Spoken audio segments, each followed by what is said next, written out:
Je vais vous dire quelque chose qui va être bouleverser votre cœur. Je suis morte une nuit froide sur une route près de Lyon, et pourtant je suis ici devant vous. Je suis Élise Martin, une mère, une femme comme tant d'autres, et j'ai franchi la frontière que nous redoutons tous. J'ai vu mon corps brisé dans la carcasse de ma voiture, j'ai entendu les sirènes déchirer le silence, j'ai senti mes dernières forces s'éteindre, et en même temps j'ai découvert que la mort n'était pas la fin. Non, c'était l'ouverture d'une porte, une vérité éclatante que je ne pouvais plus ignorer. Tout ce que j'avais appris depuis l'enfance s'effondrait. Les questions que chacun se pose un jour, qu'y a-t-il après, le néant ou la lumière, trouvent une réponse que je n'aurais jamais osé imaginer. Ce que je vais partager avec vous n'est pas un simple rêve. Ce n'est pas une illusion fabriquée par mon cerveau en détresse.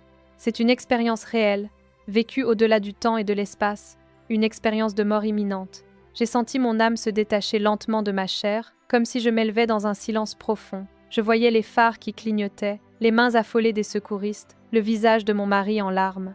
Mais moi, je n'étais plus prisonnière de la douleur. J'étais libre, suspendue entre deux mondes. Et c'est là que tout a commencé. Je flottais au-dessus de moi-même, comme si mes yeux s'étaient ouverts sur une dimension que personne ne m'avait jamais décrite. Le temps n'avait plus d'importance. Les secondes s'étiraient, se dilataient, puis disparaissaient. Je n'avais plus de poids, plus de douleur, plus de peur. Tout ce qui faisait de moi une femme attachée à la terre semblait se dissoudre doucement. Je voyais les médecins qui s'acharnaient, j'entendais leurs voix pressées, mais cela ne me concernait déjà plus. Je ne faisais que contempler la scène, comme une spectatrice d'un film dont j'étais pourtant le personnage principal. Puis une force étrange m'a attirée vers un tunnel de lumière. Pas une lumière crue qui aveugle, mais une clarté douce et infiniment accueillante. J'avais l'impression qu'elle m'appelait par mon prénom, qu'elle connaissait tout de moi, même les secrets que je n'avais jamais osé confier. Je me laissais porter, sans résistance, comme une enfant qui se jette dans les bras de sa mère. Et plus j'avançais, plus je ressentais une paix absolue, une chaleur que je n'avais jamais connue sur terre. Je distinguais d'autres présences autour de moi. Certaines étaient floues, d'autres semblaient rayonner d'une lumière propre. Elles avançaient dans le même sens, vers ce point éclatant qui nous attirait tous. Je n'avais pas peur, car je sentais que nous étions liés par quelque chose de plus grand que la vie elle-même. Une voix intérieure m'a soufflé que ce n'était pas une hallucination. C'était une réalité plus vaste que celle que nous croyons connaître. À mesure que je progressais, les sons changeaient. D'abord un bourdonnement lointain, puis une mélodie qui vibrait dans tout mon être. Ce n'était pas une chanson humaine, c'était comme une symphonie composée de lumière et d'amour. Chaque note pénétrait mon âme et effaçait les cicatrices invisibles que j'avais portées si longtemps. Les blessures de mon passé, mes regrets, mes erreurs, tout semblait se dissoudre dans ce chant éternel. Alors, dans cette clarté immense, une présence s'est détachée. Je l'ai reconnu avant même de voir son visage. C'était Jésus, rayonnant d'une lumière vivante, plus réelle que tout ce que mes yeux terrestres avaient contemplé. Ses yeux reflétaient une tendresse infinie, mais aussi une vérité que rien ne pouvait cacher. Je n'ai pas eu besoin de poser de questions, car il connaissait déjà chacune de mes pensées. Mes enfants m'y demandant toujours ce qui les attend après le dernier soufflet. Je vous dis aujourd'hui que la mort n'est pas une fin, mais un passage vers la vie véritable. Ces paroles n'étaient pas seulement entendues, elles vibraient dans chaque cellule de mon être. J'avais l'impression que mon âme entière se nourrissait de cette vérité. Je voulais lui répondre, lui dire que j'avais encore peur de quitter mes enfants, que je n'étais pas prête à tout abandonner. Mais avant même que mes lèvres spirituelles ne s'ouvrent, il m'a apaisée d'un regard. N'aie pas peur, Élise. Tout ce que tu as aimé sur terre ne disparaît pas. L'amour est la seule chose qui ne meurt jamais. Ces mots me transperçaient de douceur. J'ai compris que l'amour que j'avais donné à ma fille, les gestes de tendresse envers mon mari, les élans de compassion envers des inconnus, tout cela vivait encore, intact et éternel. Ce n'était pas perdu dans l'oubli, c'était conservé dans cette lumière qui m'entourait. Je me suis alors sentie projetée à travers des images de ma vie, comme si un film se déroulait à une vitesse fulgurante. Je me voyais enfant, courant dans le jardin de ma grand-mère, je revoyais le jour de mon mariage, les cris de joie quand ma fille a prononcé ses premiers mots. Mais je revoyais aussi mes colères, mes jugements injustes, les moments où j'avais choisi la facilité plutôt que la vérité. Tout défilait avec une précision implacable, et pourtant je ne ressentais pas de condamnation, seulement une immense invitation à comprendre et à grandir. Chaque quoi que tu fais résonne en l'univers. Rien n'est insignifiant. Même un sourire peut changer la vie d'une âme perdue. Ces paroles résonnaient comme une révélation. Je comprenais que chaque petit geste avait un poids éternel. Rien de ce que nous faisons n'est neutre. Tout contribue à l'obscurité ou à la lumière, et ce pouvoir est entre nos mains à chaque seconde de notre vie. En avançant encore dans le tunnel, j'ai senti que cette expérience n'était pas seulement pour moi, elle était un message pour le monde. J'avais la certitude que je devrais témoigner un jour, que ce que je voyais devait être raconté aux autres. Mais je ne savais pas encore comment ni quand. Je me contentais d'accueillir cette vérité brûlante, cette lumière qui guérissait mes peurs les plus profondes. Et tandis que je m'approchais du centre éclatant, je sentais que quelque chose d'encore plus fort allait m'être révélé. Mon cœur battait d'une énergie nouvelle, mon âme s'ouvrait à l'inconnu. Ce que je vivais dépassait tout ce que j'aurais pu imaginer. Et je savais que ma vie, si je revenais un jour, ne serait plus jamais la même. Je continuais à avancer dans cette mer de lumière quand soudain l'espace autour de moi s'est ouvert comme un voile déchiré. Devant mes yeux s'est déployée une vision d'une intensité que je n'avais jamais connue. Je voyais la Terre, notre maison commune, suspendue dans l'univers. Elle semblait fragile, comme une sphère de verre menacée par des fissures invisibles. Et à travers cette vision, Jésus me regardait, ses yeux emplis d'une gravité douce mais ferme. Élise, regarde le monde tel qu'il est aujourd'hui. Les hommes ont construit des murs de haine, ils ont élevé leurs armes plus haut que leurs prières, et ils ont mis leur foi dans les machines plutôt que dans l'amour. Je voyais des guerres éclater dans différentes régions, des enfants courir sous les bombes, des mères criant dans des rues détruites. Le bruit des armes couvrait les rires, et la peur avait remplacé la confiance. Chaque explosion résonnait dans mon cœur comme une déchirure. Puis l'image changea. Je voyais les océans, pollués par des montagnes de plastique, les forêts incendiées, les animaux fuyant dans un silence de cendres. Le climat se déréglait, les tempêtes engloutissaient des villes entières. Je sentais la planète gémir comme une mère blessée par ses propres enfants. Laisse Homs Pilent la Creation sans réfléchir aux générations qui viendront après eux.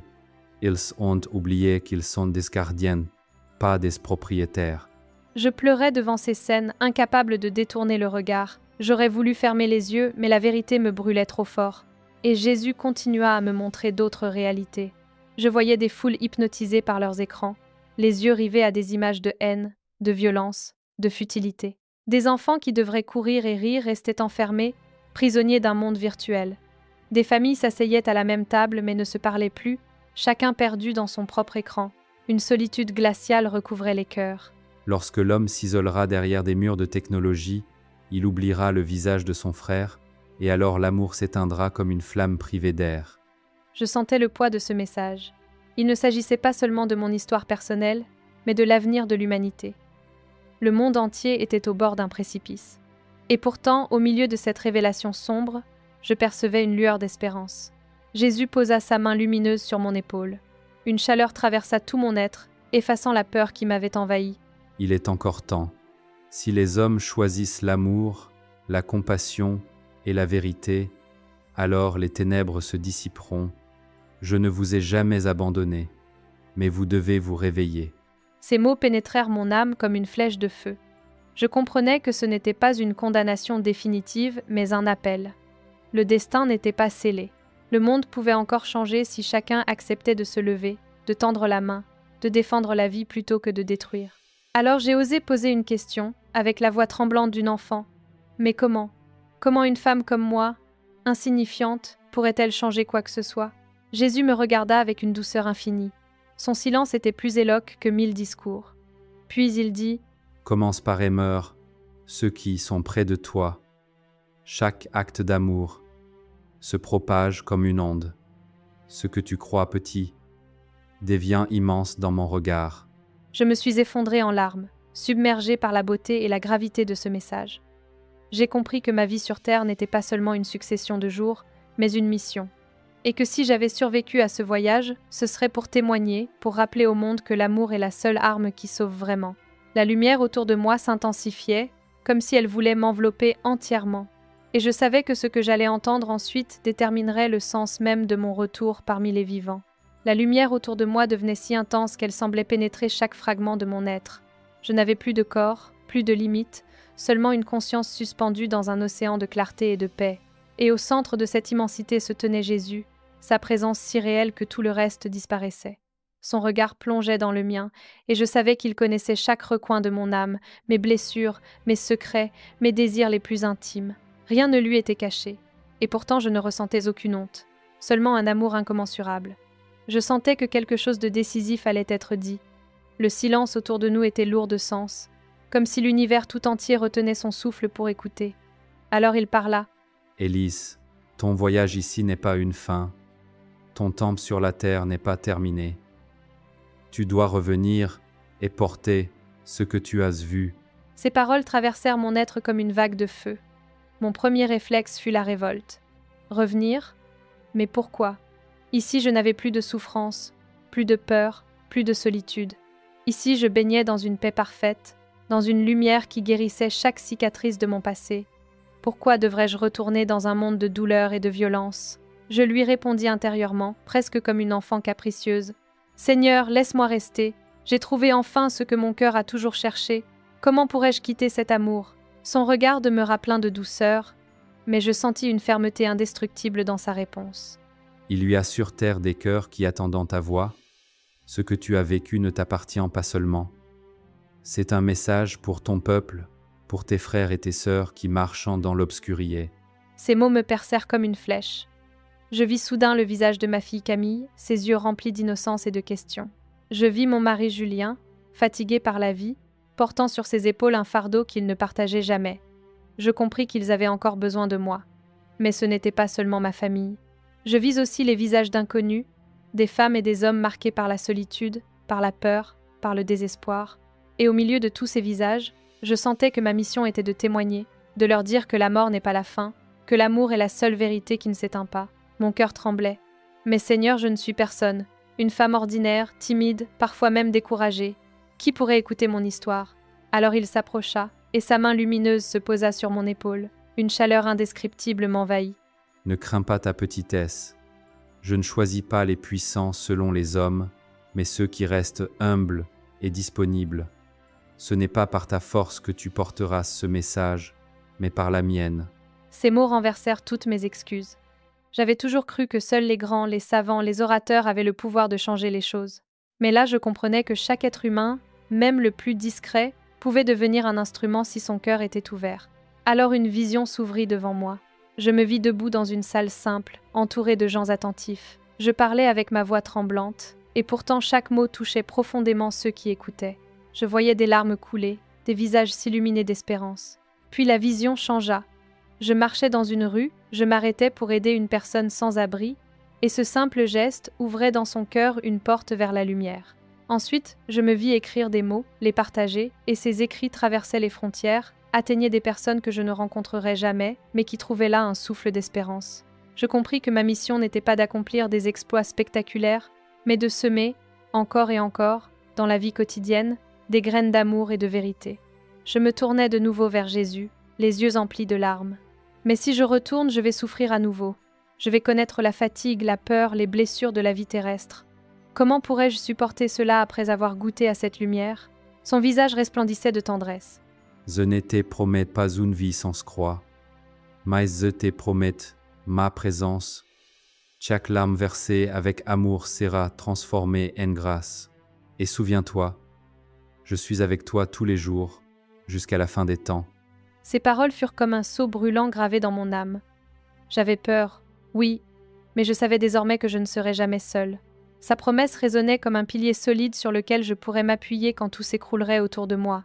Une paix nouvelle s'installa en moi. J'acceptais la mission.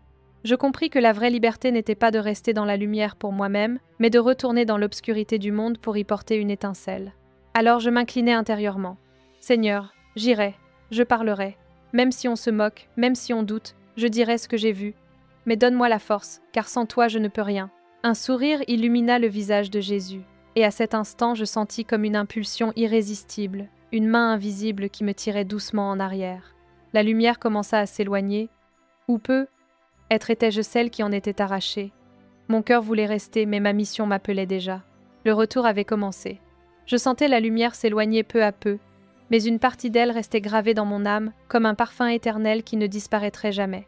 Et pourtant, avant que je ne sois totalement arrachée à cet espace sacré, Jésus me laissa contempler une dimension plus profonde, une révélation spirituelle dont je n'avais jamais entendu parler. Je fus comme projetée au cœur d'une mer vivante. Ce n'était pas de l'eau, mais une énergie vibrante, un fleuve de pureté qui traversait tout. Je flottais dans ce courant, et chaque mouvement me remplissait d'une connaissance nouvelle. Je ne lisais pas des livres, Je n'écoutais pas des discours, mais je comprenais directement, comme si la vérité entrait en moi sans passer par des mots. Je découvrais que l'univers entier n'était pas un chaos d'événements sans sens, mais une symphonie où chaque note avait sa place. Et au centre de ce fleuve se trouvait Jésus, irradiant plus que jamais. Son regard n'était pas seulement posé sur moi, il semblait embrasser toute l'humanité d'un seul coup d'œil. Chaque être humain est porté par ce fleuve. Certains l'ignorent, d'autres le refusent, mais personne ne peut s'en détourner pour toujours. Ce fleuve, c'est mon amour, et il n'y a pas de force plus grande.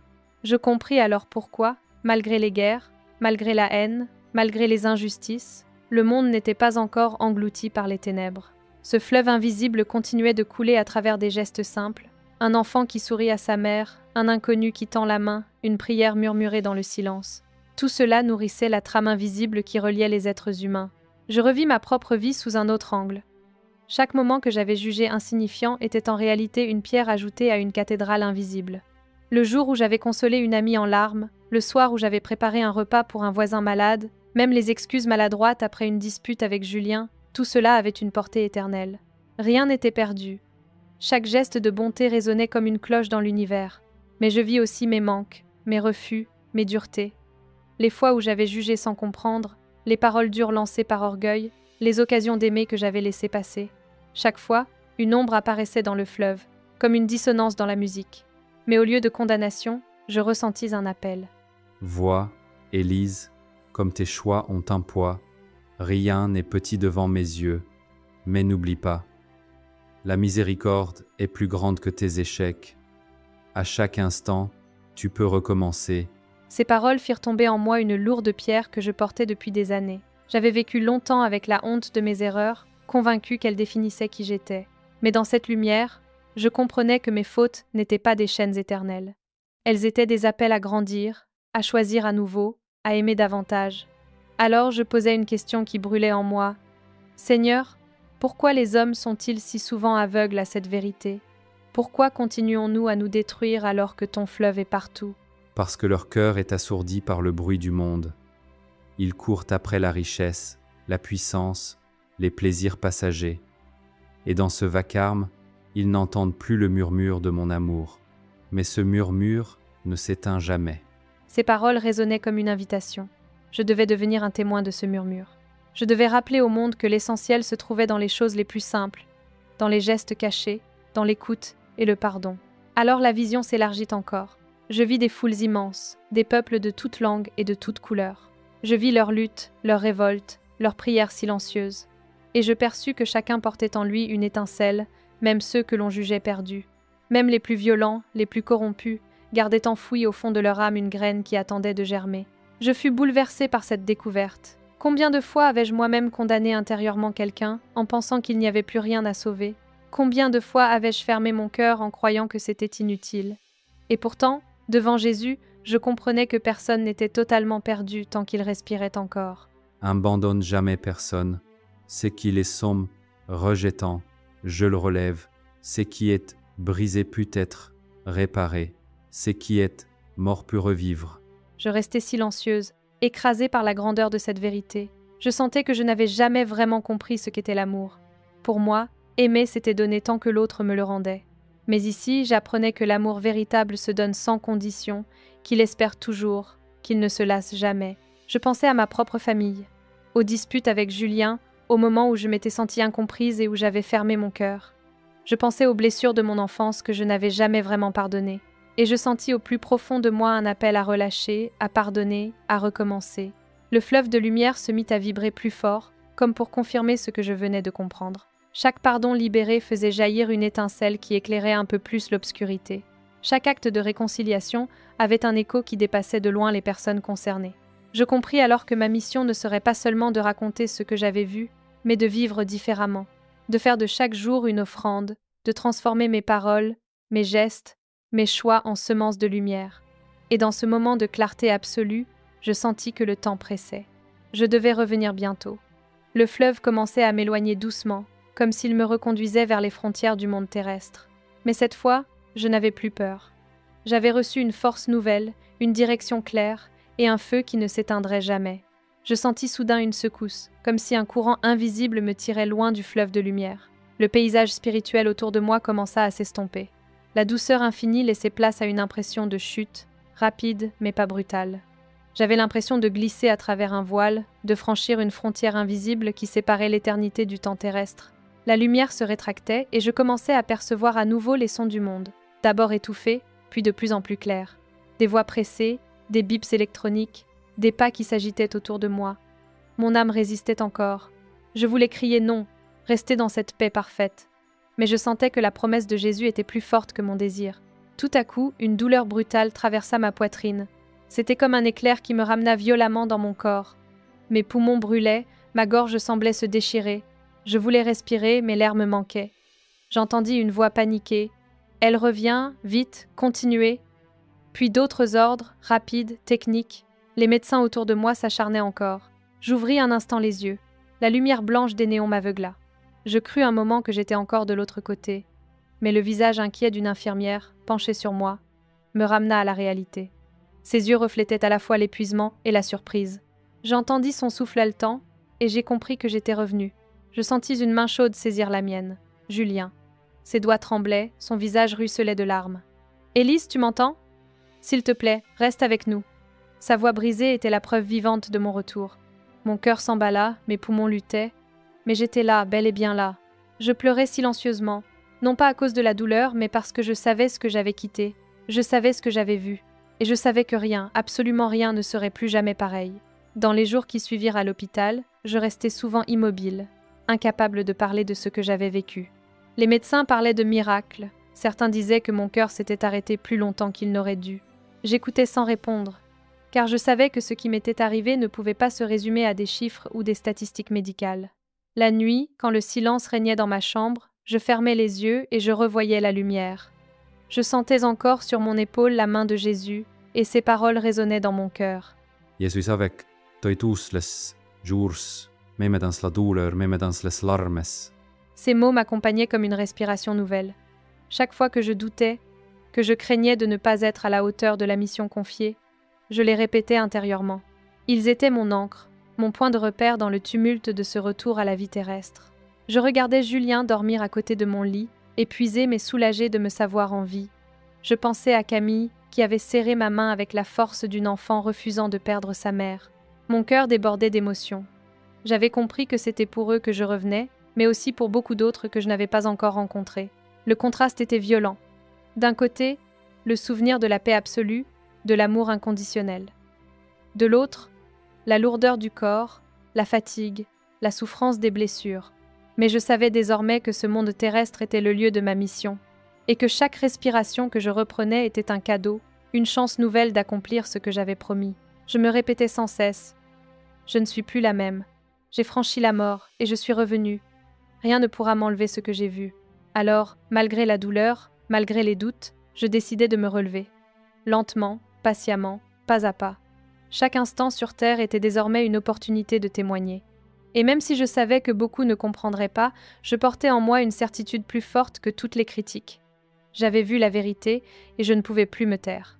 Les semaines passèrent et je réappris à marcher, à respirer, à vivre. Mais au fond de moi, quelque chose avait définitivement changé. Chaque détail du quotidien prenait une dimension nouvelle, le chant d'un oiseau au matin, la caresse du vent sur mon visage, le rire de Camille qui résonnait dans la maison. Tout me semblait précieux, fragile, miraculeux. Je n'étais plus la femme que j'avais été. J'étais une survivante, une messagère, une témoin de l'éternité. Peu à peu, j'osais parler de mon expérience. Au début, seulement à Julien, puis à quelques proches. Les réactions étaient diverses. Certains pleuraient en silence, d'autres restaient incrédules, cherchant des explications médicales. Mais je voyais dans leurs yeux une étincelle, une question, un espoir qu'ils n'osaient pas formuler. Alors je compris que mon rôle n'était pas de convaincre par la force des arguments, mais de partager simplement, avec sincérité. Un soir, alors que je berçais Camille, elle me demanda « Maman, tu as vu la lumière ?» Sa voix innocente me fit trembler. Comment pouvait-elle deviner? Je lui répondis doucement « Oui, ma chérie, j'ai vu une lumière plus belle que tout ce qu'on peut imaginer.